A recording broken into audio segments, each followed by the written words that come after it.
Are you tired of looking at a tiny screen like this? Well, we got a solution. A bigger screen like this. Let's check it out.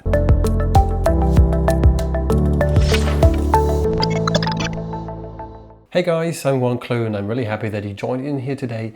If you do want to know a little bit more about the new feature that you do have with your Bitaxe, you should stick to this video, because what we today want to take a look on is on how to actually use a bigger screen like this.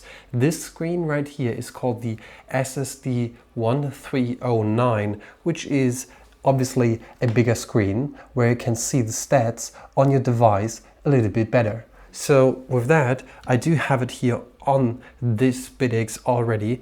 This Bitaxe got sent to me over from solomining.de, so if you want to take a look on their shop, feel free to do so. Links to everything is in the video description down below. I don't have any affiliation with them, so that's totally fine here. But I do have other affiliate codes in the description as well, if you want to take a look in other stores. So this screen right here, this does not fit directly on the Bitaxe itself. What you need is some sort of a adapter. And let me quickly put it out here to show to you how this looks.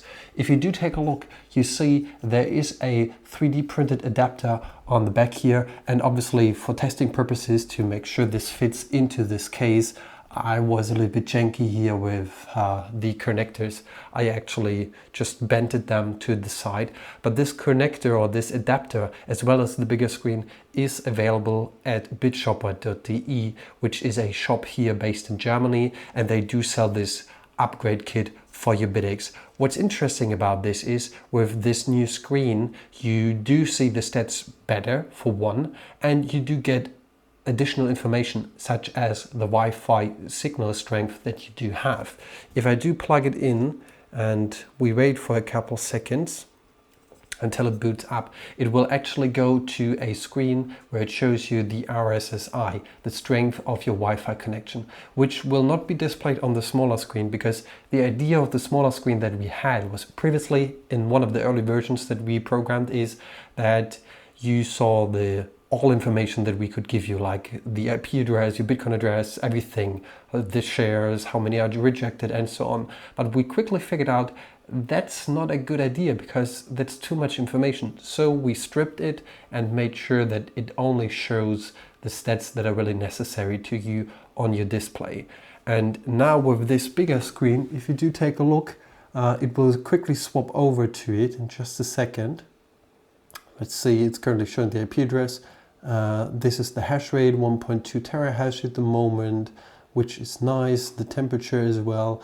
And if we now wait a little bit longer, we switch to a screen here, Wi-Fi signal, RSSI, -53, and the uptime. So this is the screen that you can see on this bigger screen here. And it is really handy. This adapter that I do have here is designed to go hand in hand with the Bitcoin sync from IMGPIO, from the Solo Mining Co. So you do see there are plenty of companies working together. The heatsink is a customized heatsink by IMGPIO, and then I do have a Noctua fan. And this adapter is designed that you can screw from the back through the adapter into the heatsink. So everything goes hand in hand here, which is a nice thing. But if you don't have the Bitcoin sync, I believe they have an adapter for that as well, or you just break off the bottom legs so it still fits on your regular connector and you only need the screws in the top. I do think this design is kind of nice. It's a little bit janky on the side here with how I did it, how I bended it over to the side, but overall this really looks awesome. And I do believe the connector that they do have on bitshopper.de, they have like a 90-degree angle connector, so you won't need to do this janky stuff like I did here.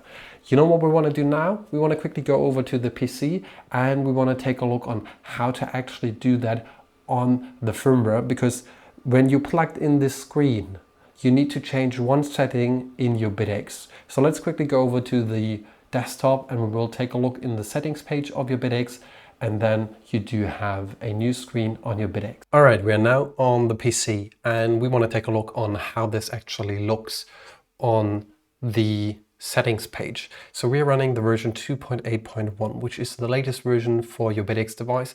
And if I now go over to the settings page, you do see I have this option to select a screen, a display. And this is a drop-down menu. You can select between all these displays. The SH1107 comes in 2 different formats. I still need to get myself one of these so that I can show you this screen as well. But standard, you will see that it says SSD1306, which is the small display with 128 by 32 pixels. The new display comes with 128 by 64 pixels and is the SSD1309. All you need to do is you need to plug in the new display to your Bitaxe, then select this setting, save and restart. And after restart, it should give you the new screen with the correct display settings, so it does look okay. If you keep it on the old one, on the SSD1306, it will still display everything on the screen, but it looks janky, big and a little bit ugly. So you need to make sure to select the correct screen here in order to see it in the full version of how it actually looks. And if you now take a quick look over to the bitshopper.de webpage, this is the page. I will link this in the video description down below, where you can get the Bitaxe Gamma with the big display edition. That's it for today's video. I do thank everybody for tuning in, and I wish you a happy day. Till next time, keep hashing.